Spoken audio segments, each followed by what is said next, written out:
Hello everyone and welcome to my draft explanation video. So I have an 8-player graph here. We will most likely play with 8, maybe 10, it depends really, but that's besides the case. So the entire thing with draft is you have the entirety of the phobies cast and you only have one pick of those.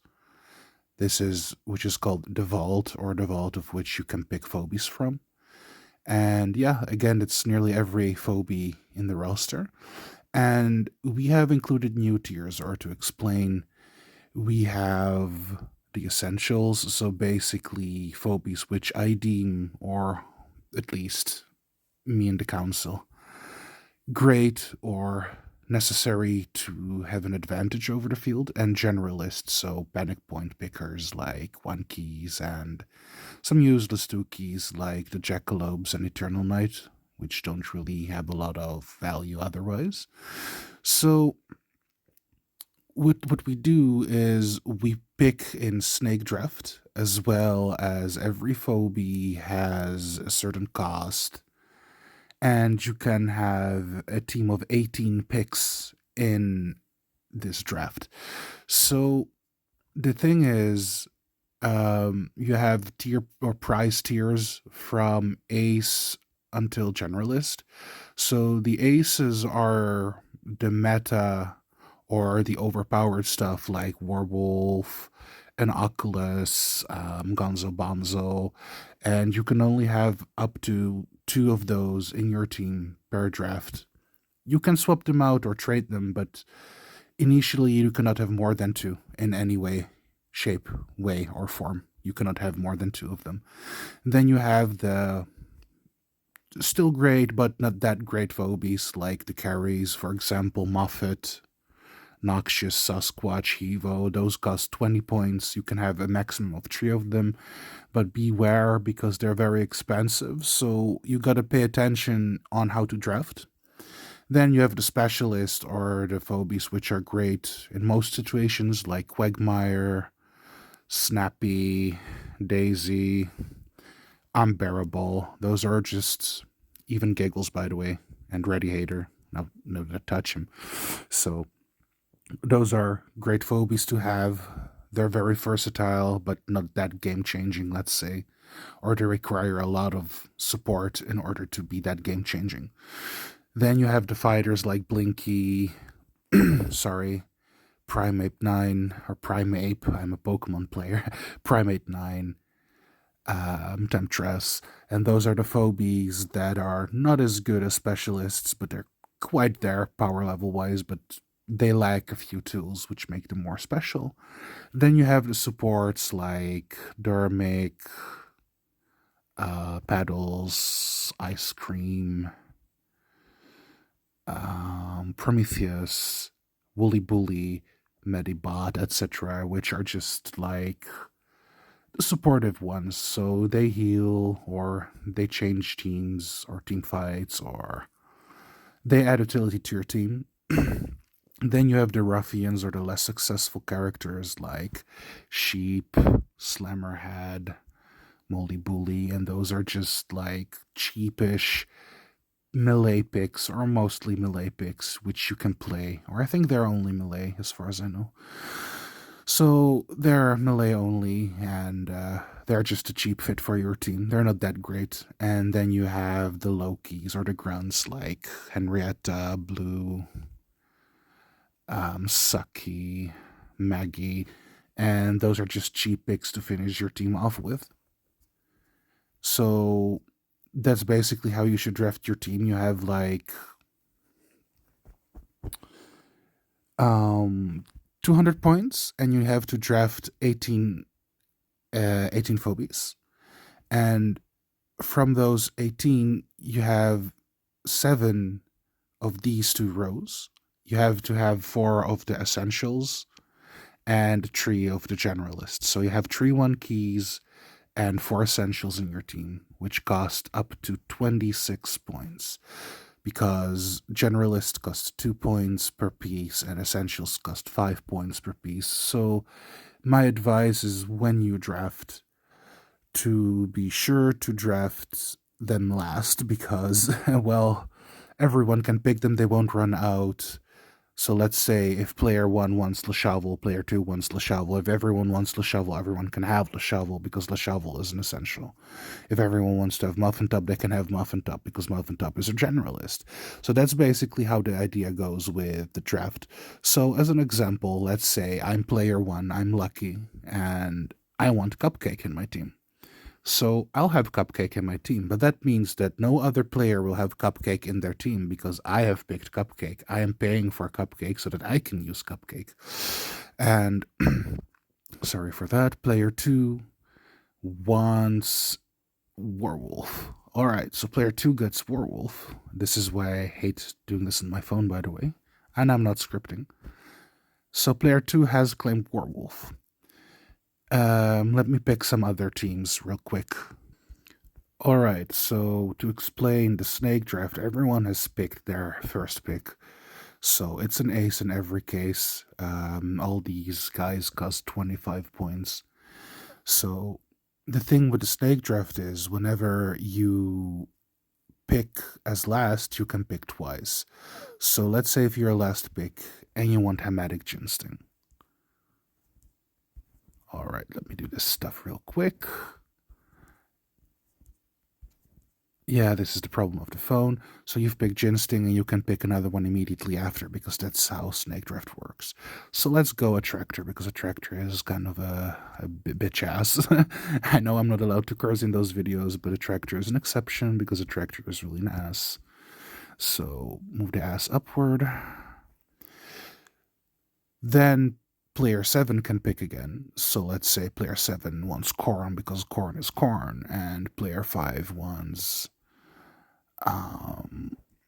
Tick because Tick is a carry, and the other player wants Firkin because Firkin is also an ace, and if the other doesn't have Firkin, you have Firkin, and that's great. And this is how you draft teams. So now we're back at player 1, and I have the Cupcake. So for example, I can now pick 2. And because Cupcake is so broken, I can pick 2 characters. I'm sorry. Like, my energy is a bit low. So Cupcake is my first pick, and now I need to pick teammates which really fit Cupcake well. So let's say I'd like Bo Mangles because Bo is a nice early game turret. And the other ace, since I can have another ace, is Goon because, yeah, Goon has the beam and the leech and the tankiness and I don't know. So I just want Goon to be part of my team. And this is how we pick and go until our teams are full. And let me pause real quick in order to make some teams to explain the last bits. So let's say if this is ongoing and let's say everyone picks a character.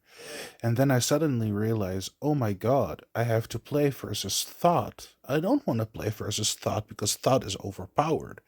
Then I can pick something synergetic for my team. So for example, I notice I have 2 carries, so I have room for 1 more carry. And let's say I also see a Hivo and a Motherload in another team. And I also see a Repeller and a Furnace Face in another team. Then I can just decide, like, hey, listen, Erratic is a pretty strategical pick because not only does Erratic give me great strength and AoE, he's also electric.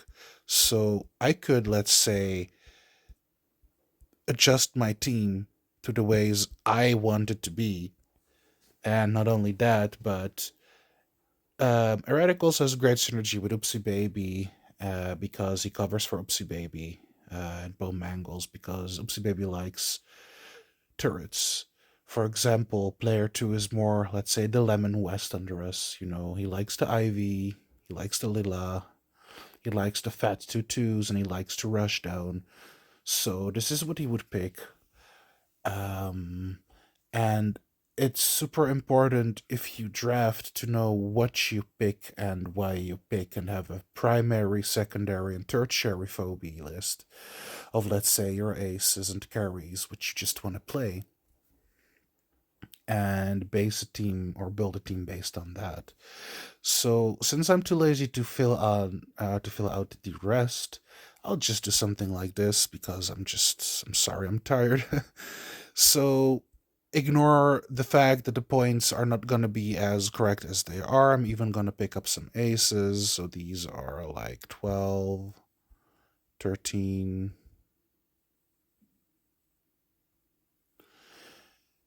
Nope. This is it. Okay, so ignore the fact I have a few aces, so now I can pick the essentials. So based on what I have, I'd probably go for Le Shovel, Gravedigger, because Gravedigger is always needed. Muffin Top is also always needed. And Clinico and maybe Snowball. But also, let's say what I could consider also is the opponent has Daisy. So if I want to stump Daisy, I could also go Droney because Droney is also an essential.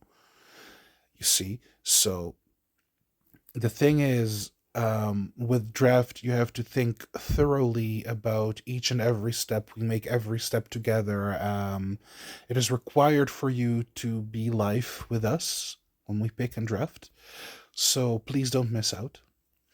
And now some other rules. If you, let's say, do not own Erratic, like everyone owns Erratic. Let's say if you don't own Jammy Fish, and sorry, my headset was being annoying. So, okay, let's say you don't own Jammy Fish, and you want to grieve a player by picking Jammy Fish. So let's say you're player two and you don't own Jammy Fish and you pick Jammy Fish. That's not allowed. You have to pick phobies which you own.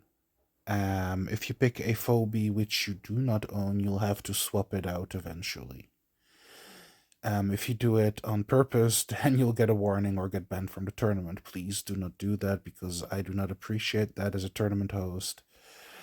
The other thing is keep in mind that this, what I have is, let's say, this is just too many points, and let's say I have I have four aces or something like that in this team,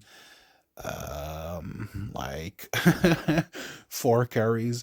So let's say you must have a team of 18. So the fun thing is the essentials are, and the generalists, limitless, so everyone can have those. But keep in mind that you'll have to have 26 points left at the end of your draft, or maybe you can pick some of them during if you don't know what to pick. But keep that in mind also. I'm gonna pause real quick and think what I want to say. So if the teams are full, we can eventually vault and trade. So how that works is, let's say Phobie, which is unpicked. Yeah, so let's say Baby Snaky. And I have another ruffian tier Phobie in my tier list, or in my pick list. Let's say, I don't know, Sheeping Gas. And I want Baby Snaky over Sheeping Gas, then I'll just trade them for a vault token. Or if a player has, let's say, I want Evo and they want Erratic, then we can just trade the phobies over. And that is also allowed. But do note that faults and trades are permanent, and you only have a limited amount of uses of trades, which you can do per round. So before our first round and during every round, we will have a vault and a trade option. So you can adjust your team. Let's say I don't want Temptress and I want Jammy Fish, and I can trade for Jammy Fish. And it's also important to note that you cannot exceed your point limit. So let's say if you have 3 points left and you want to trade Temptress, which costs 12 points for Tooth Fairy. I mean, let's say I have 3 points left and I want to swap, I can make the swap because it's not going to exceed my point limit. But if I want to swap Tooth Fairy for Erratic with 0 points left, I am not allowed to do the swap because I don't have the points left. So please be mindful that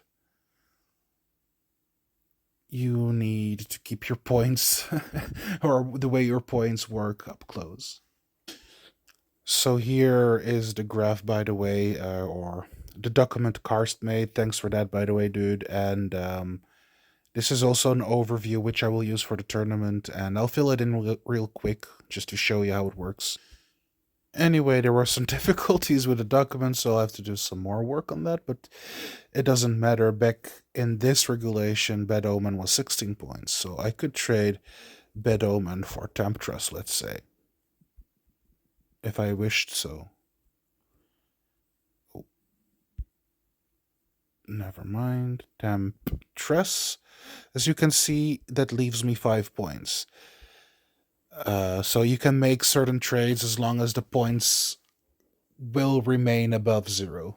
So I think I have vaguely, because I'm a bit spaced out, explained the do's and don'ts of draft real quick, and I hope this is enough for you. So have a good day, and